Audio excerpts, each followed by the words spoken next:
बहुत प्यारा सा चुटकुला नाच गीत है मित्रों। जैसा लगता है कमेंट में जरूर बताएं, अपना प्यार दुलार आशीर्वाद जरूर दें। उम्मीद करती हूँ कि ये गीत आप सभी को पसंद आएगा।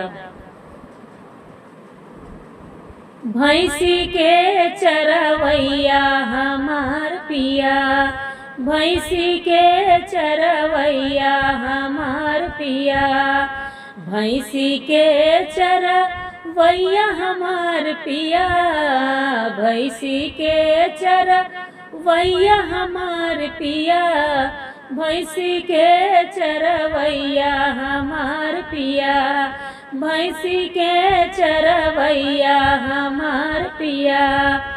हमरे पिया के न महला दुई महला, हमरे बलमा के न महला दुई महला, मड़ई के रहवैया हमार पिया, मड़ई के रहवैया हमार पिया, भैंसी के चरवैया हमार पिया।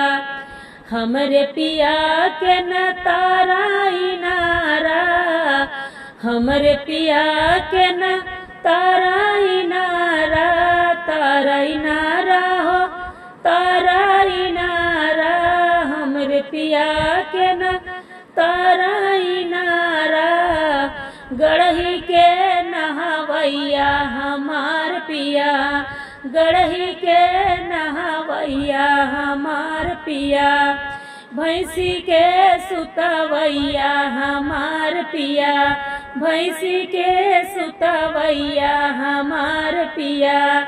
हमरे बलम जी के, हमरे बलम के न गद्दा गलैचा, हमरे बलम के न गद्दा गलैचा, कथरी में सुतवैया हमार पिया, कथरी के सुतवैया हमार पिया, भैंसी के चरवैया हमार पिया, भैंसी के चरवैया हमार पिया, भैंसी के चरवैया हमार पिया, भैंसी के चरवैया हमार पिया, भैंसी के चरवैया हमार पिया।